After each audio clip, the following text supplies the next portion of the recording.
นายิโกจะตังเวทิตาโพโยเฮนะหังธัมมังเอปูชยามิตามังธัมมังสิรสานามามิเปิดอันนมยังสังฆาวิตุติงโรมเสนโสติปันโนภะคะวะโตสาวกสังโฆอุชุปฏิปันโนภะคะวะโตกัสสังโฆยายาปฏิปันโนภะคะวะโตสาวกสังโฆปฏิปันโนภะคะวะโตสาวกสังโฆจัตตาริปุริสายุคานิอัตตาปุริสาทุกขาราเอสาภะคะวะโตสาวกโกอาหุนายโยบาหุนายโยทักขินายโยอัจฉริอนุตตรังปุญญาเกตังโลกัสสังอังพังอาภิปูชยามิตามังสังฆังรัสสานามามิ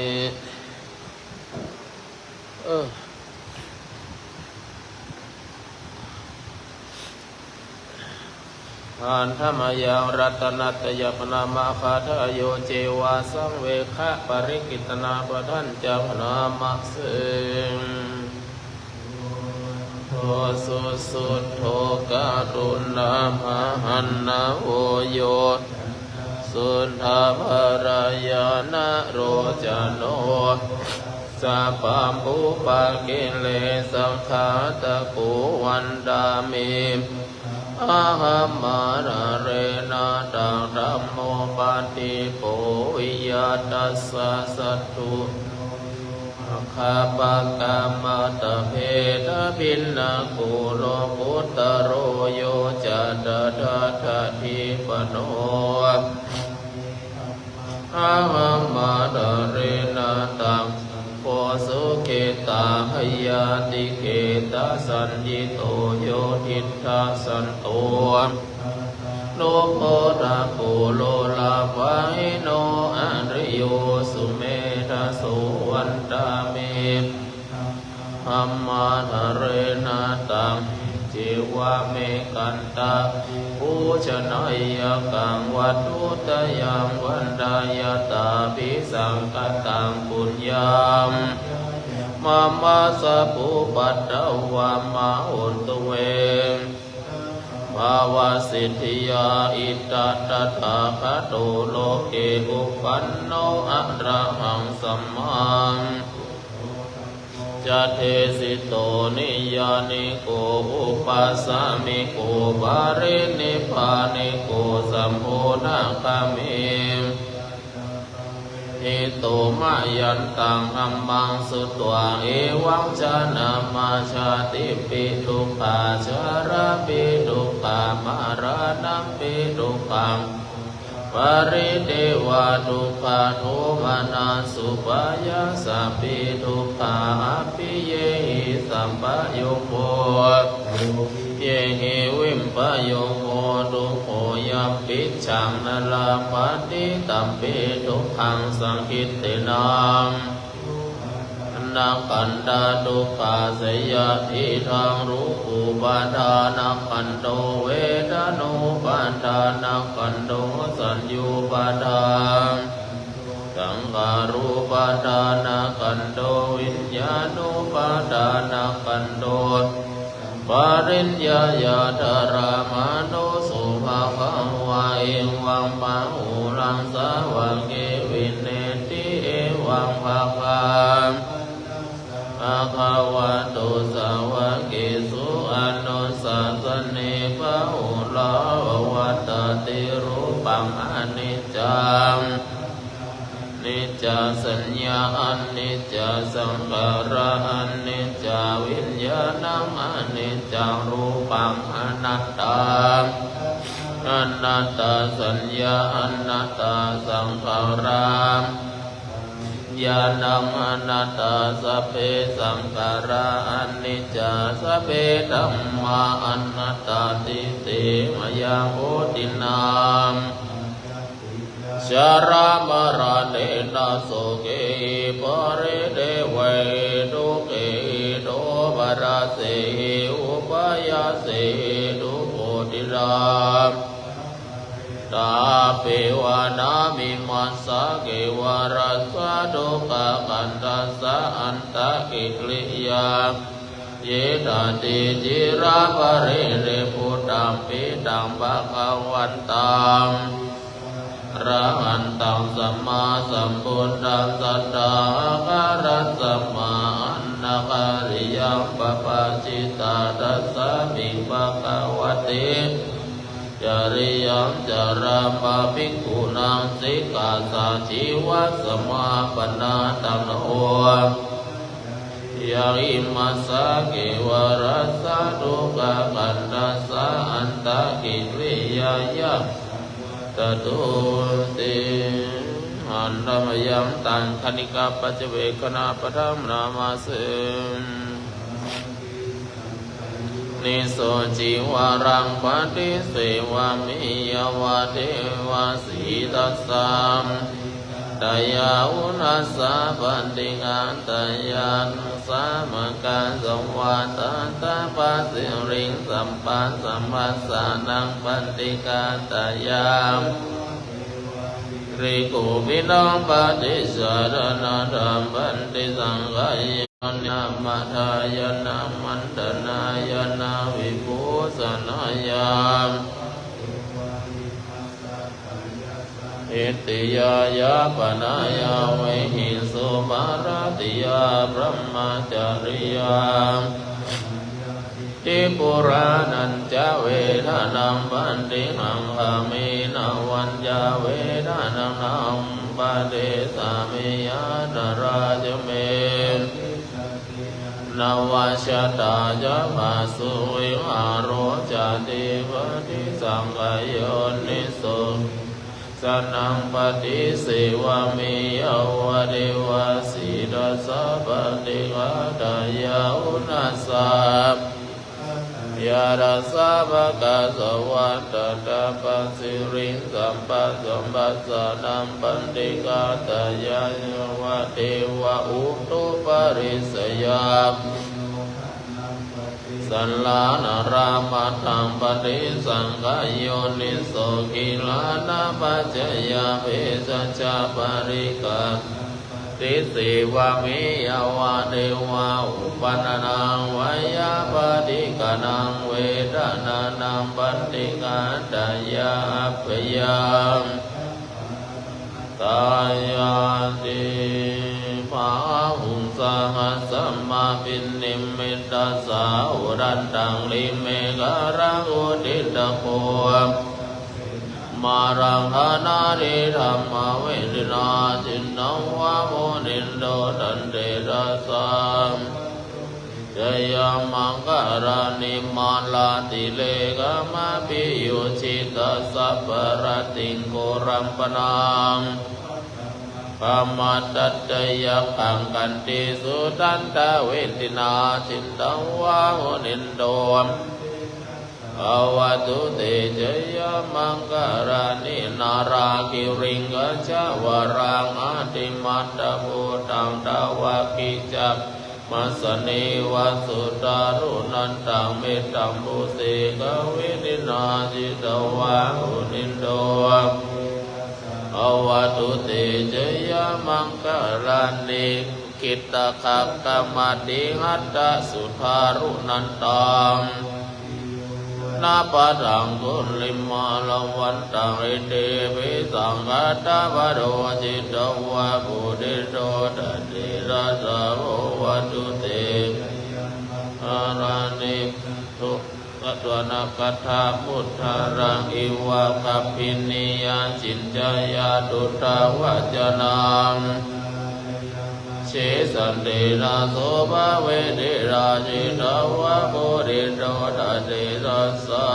วัตุเตจยมังการานิ สิหายามติสัจจกวาดเกตุวาดาปิโรอันติอันตะภูตังปัญญาปฏิปัจจริโตจิตวะหุริโตดันเตสัสสะจยมังคารานินันทพุทธคังวิพุทธังมหิติพุทธิระเดระพุทธเกระตภาวยันโตอิโตอินาจิตวะหุริโตดันเตสัสสะวะตุเตยยมังคารานิอาทินติพุทธเกระสุตันตะตังพระมังวิสุทธิจุติวิธิปะกาภิตานังยานาคเตตวามุนิโตดันเตระสา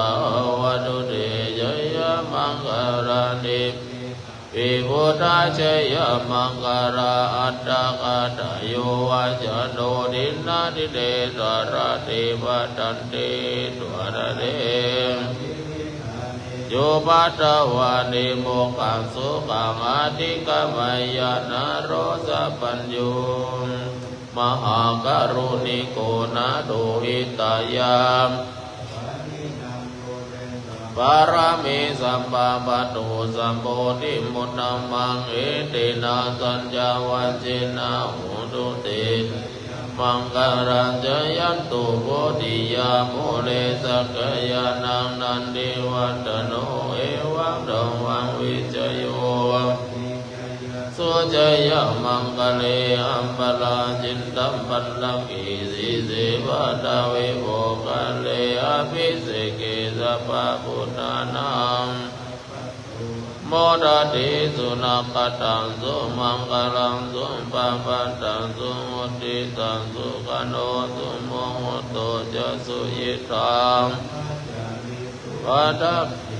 กายกรรมังวาจากรรมังปัฏฐกินังปัฏฐกินังมโนกรรมัง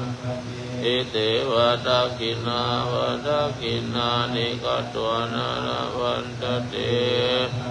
เนมิตัญจสัพพะโลกัสสมิงมานาสัมภวเยอุทังอตุจติริยัญจา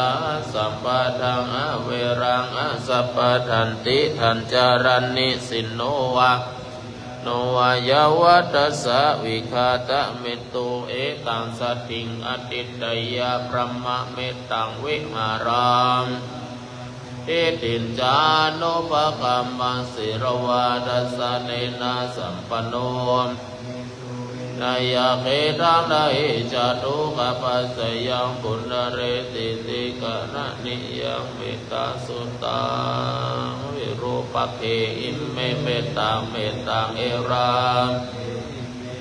มยาปุตเตอิเมเมตตังเมตตังกันหาโคตัมมะเกหิจาปะระเกอิเมเมตตังเมตตังเอหิเมจตุปะเตอิเมเมตังเมตังปะอุปะเตอิเมมัมมาอปะตะโกหินเส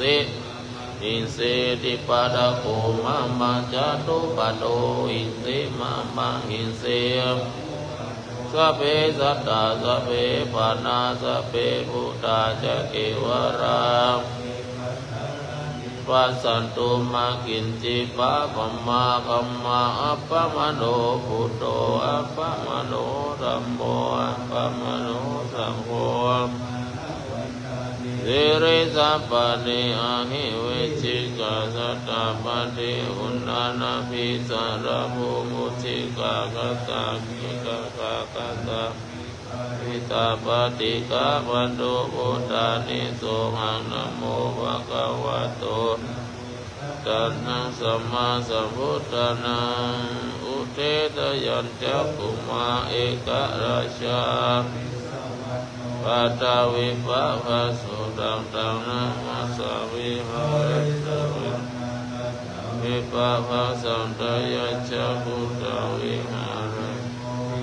สัพพะมานาเวทะปุสัพพะธเมติเมนะโมติจะมามน นะมะตุพุทธานังนะมะตุโพธิยานะโมวิมุตตานังนะโมวิมุตติยาริตังกัตตวโมโรติจันนาปิตยัญจะภุมาเอกราชาดิสวันโนปัฏวิปัสสโสตัมตังอาริสาวันนังปัฏวิปัสสหายะจาพุทธวิหาริโภพระมนาเวทะกุสัพพะธัมเมเตเมนะโมเตยมังปะระยันตุนะมะตุพุทธานังนะมะตุโพธิยาอานังนะโมวิมุตติยาอิมังสุตังกัตตวโมโรมะกัปปะยิติอัตถิอิมัสสามิงกายเยเกสาโลมาตาตะโจมังสังนะหารุอัตถิอัตถิมิจฉังวะกังหะทะยังยะกนากัมปิหังกัมปัปปะสังอันตังอันตะอุณังอุตตริยังกะริสัมปิตตังเสมหังปุพโพโลหิตังเสโทเมโทอสุสะเกโลสิงคานิกาลสิกา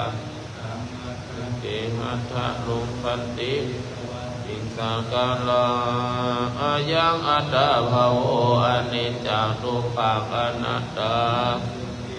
สุภังอิมังกัมมัฏฐันนาภวติอาจิรังวัตยังอัตตวิงอติจิจสุโธอาเปตวิญญาโนสิงหารังมัตตวิดาตุอภุตตุเตโชตุรุมุขะตุรูปะคันโตโตสัญญาคันโตสังขารคันโตวิญญาณคันโตปัญจคันธาจตาตาสังขารนิจจทุกขอนัตตาวิปาริณามะธัมมาอนิจจสังขาราอุปาทวายะธัมมิโนอุปชิตวานิโรธชันติวัสสโมสุโขมะรูปังเอนานิจจวัฏฏานิพพานังรูปังทุกขังขยะเทนะสุขังวัฏฏะปานังนามารูปังนัตตาอาสาระกัตเทนะสารังอะนิพพานังนามารูปังอนิจจังนามารูปังทุกขังนามารูปังอนัตตานิจจังวัฏฏะปานังสุขังวัฏฏะนิพพานังสารังวัฏฏะปานังนิพพานังปะละมังสุขั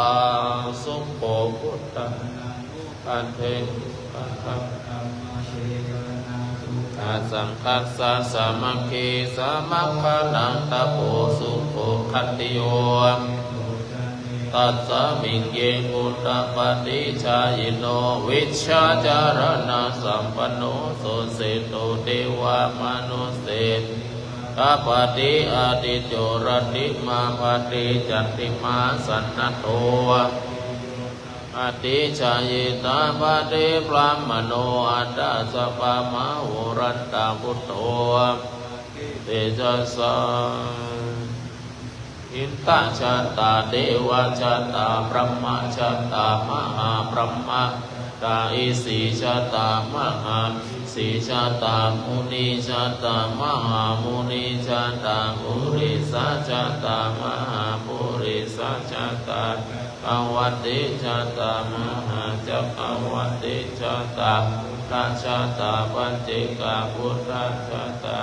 ระหันตชัตตาสัพพะทิวิชาคารนังจัตตาสัพพะราชริยานังจัตตาสัพพะโลกาธิปติ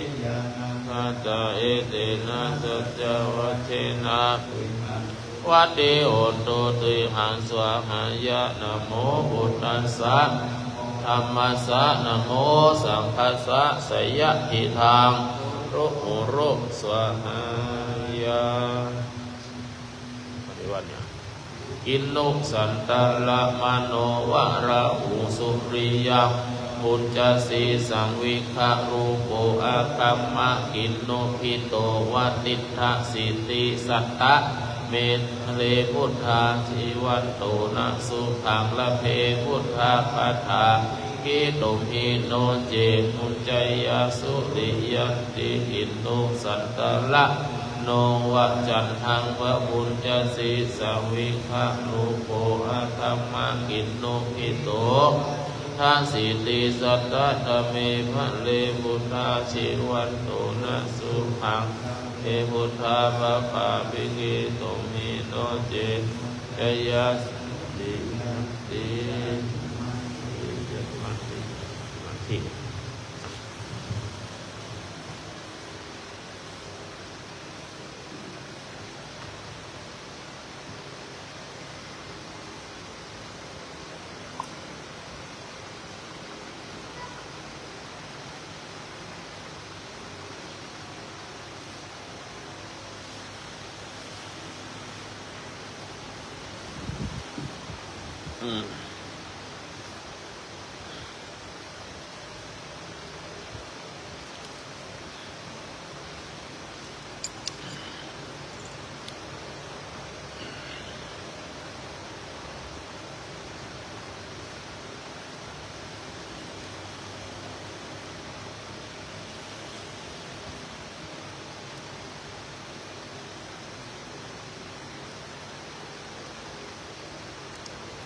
อันธรรมยังปฏิทานาคาทายโย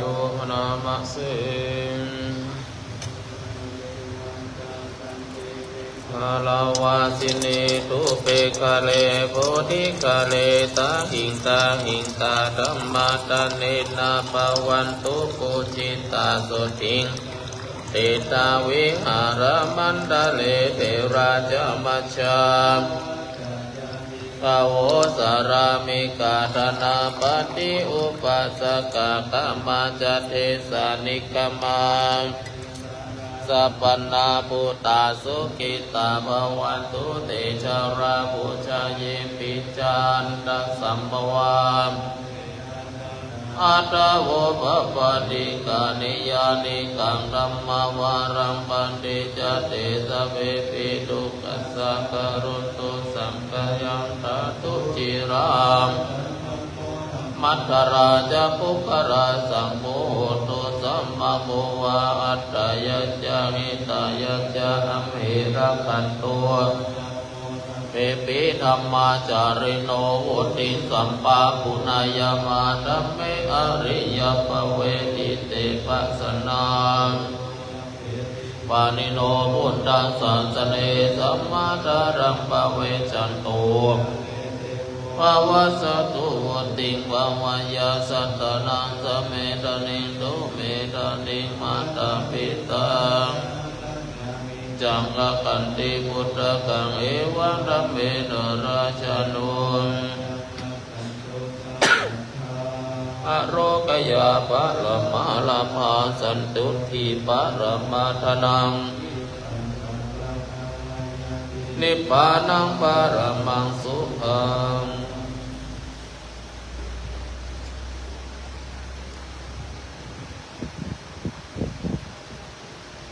นะโมตัสสะภะคะวะโตอะระหะโตสัมมานะโมตัสสะภะคะวะโตอะระหะโตสัมมานะโมตัสสะภะสัมพุทธัสสะปูชนียังมหาเจติยังสัทธังโนหะราสมุทนังโลกะโมนิติวิสุตังเอตัมปิสัทโธสัมมาหิตุนะมามิหังอิมินาสุขิตุโหมินิพพโยติ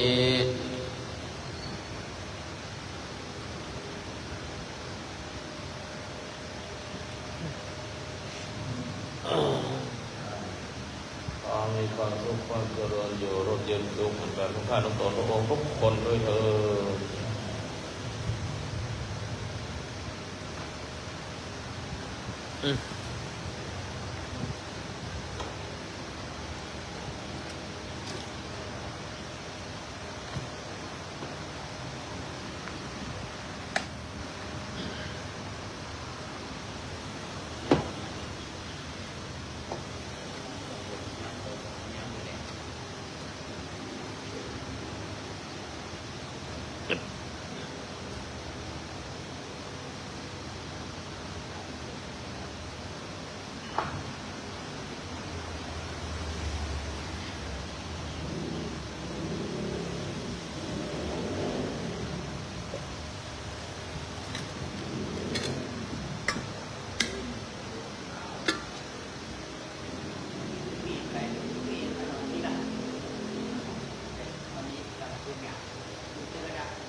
ไปเฮ้ยเอามือไปดับเปลี่ยนเอามันอย่างดับ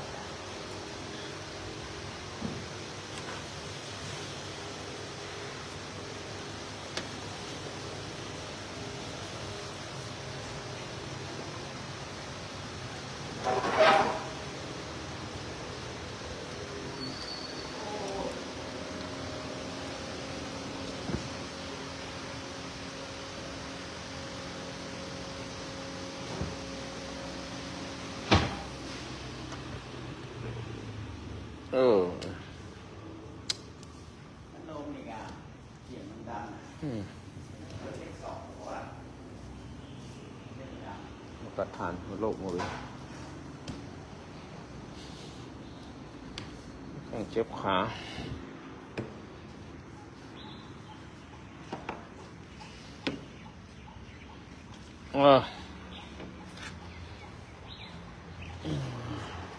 เกือบจะไม่ลุกแล้วเนี่ยปวดหน้าปวดตัว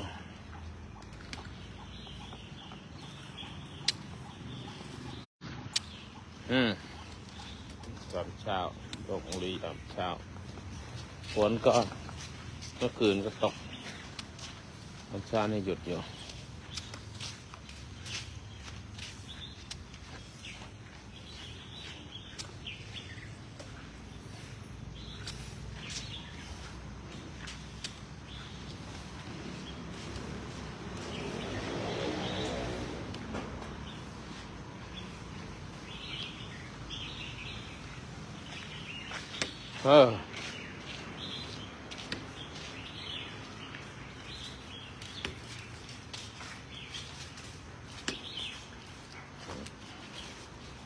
กรวดน้ำนะใครมีที่กรวดน้ำ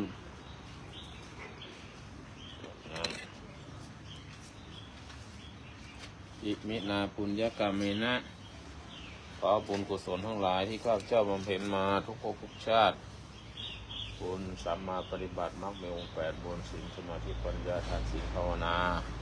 บุญปิยโทสามุริยโทเสพบุญให้พระบาลีบารมี30ชาติบุญให้กุศลกรรมทั้งหลายพร้อมมาประมวลรวมการประวัติวิเดชาเพราะว่าปัจจัยหนุนพระโชคทั้งสองให้ข้าพเจ้าได้มีดวงตาเห็นธรรมให้ข้าพเจ้าอาสวะอาสวะกิเลสทั้งหลายให้หมดไปขอให้คิดหาผู้มีประการคุณข้าพเจ้าก็เกิดไม่เกิดที่ทรงข้าพเจ้ามาเกิดขอให้ทรงสอนแต่ที่หาเจ้ากรรมในเวรข้าพเจ้าพวกเจ้าผู้หญิงตามผู้ชายก็ตามเจ้าพระเนรก็ตามพระมหาก็ตามเจ้าคุณก็ตามเราผลกรรมผลเวรข้าพเจ้าเลยเถิดที่หาพระครูครูบาอาจารย์ข้าพเจ้าขอให้ทรงสอนขอที่หาผู้มีประการคุณนะชื่อนะผู้มีประการคุณญาติของใครที่ล่วงลับไปแล้ว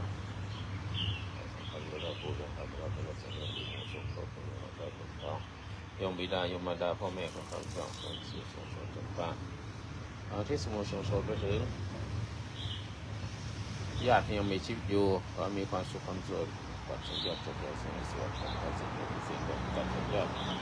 มีความสุขความเจริญความได้สมุทรสงครามทุกท่านทุกตัวพระองค์ที่สมุทรสงครามไปถึงครูบาอาจารย์ที่มีประการรักคนเขาประชาพระภูมิมันมันจะสูงถึงพระภูมิตุลุง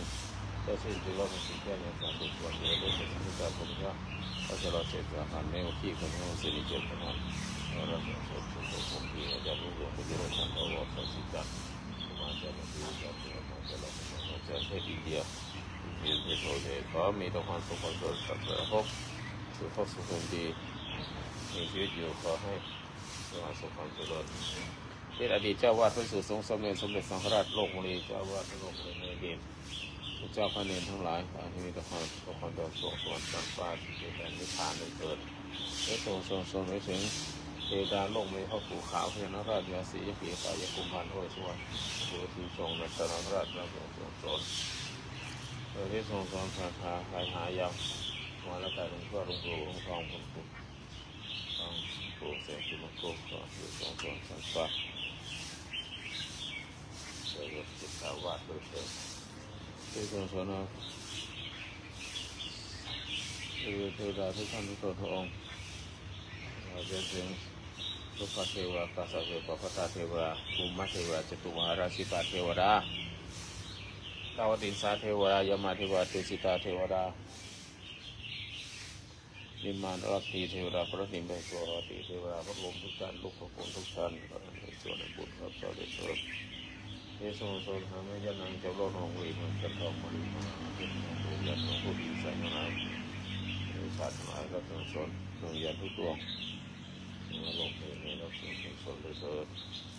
เทศหาผู้ที่สร้างโลกนี้ยามมาหาราชเจ้าอยู่ราชเจ้าพี่น้องมังกรมังเกิดก้าวในเจ้าข้ามาที่อยู่ในที่ได้ที่จะโตมาสามเจ้ารัฐทุกๆองค์เสนามัดพระประธานหายสร้างวัดพระสงฆ์สงฆ์เทวดารักษาท่านทั้งหลายที่บ้านที่อยู่ที่อาศัยญาติของท่านทั้งหลายขอรับส่งสุขสน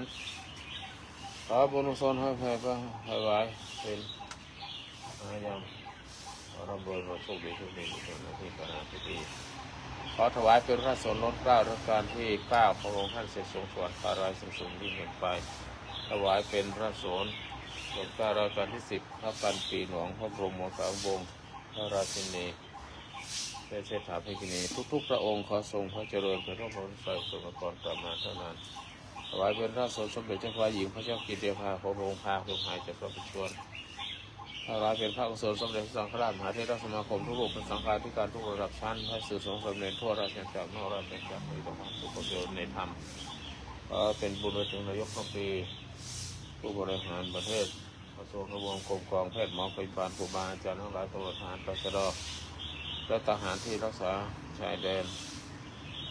ที่รองรับไปแล้วทหารและพลเรือนที่เขมรชายแดนเขมรขอสื่อส่งสวนเจ้าพานด้วยเถิดที่ทรงชนหาทุกท่านทุกคนคณะองค์คมดีประธานองค์คมดีคณะสสนักสวประธานสสทสวพระราชบริพารในพระเจ้าอยู่หัวทุกท่านควรหูจิตรักษาทุกท่านขอมีแต่ความสุขความเจริญด้วยเถิดขอสรรพสัตว์ทั้งหลายในโลกนี้มีความสุขความเจริญขอทุกทั้งหลายโลกในยักษ์เขมรกันเองได้กันอยู่ร่มเย็นเป็นสุขขอข้าพเจ้าและผู้ช่วยทุกคนอยู่ในห้องนี้จงมีแต่ความสุขความเจริญในธรรมสูงยิ่งขึ้นไปอายุโลสุขังพลัง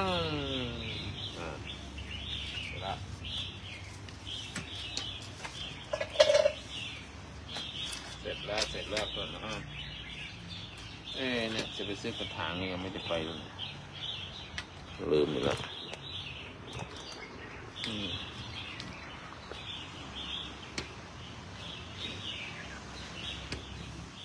เทียนแก้วมายัง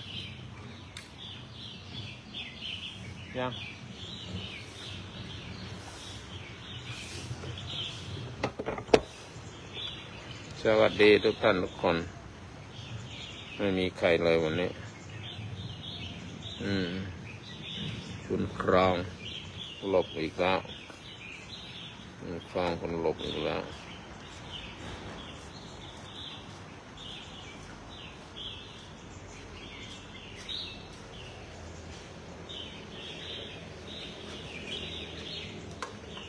ในบ้านเข้ามาคุยกันนะ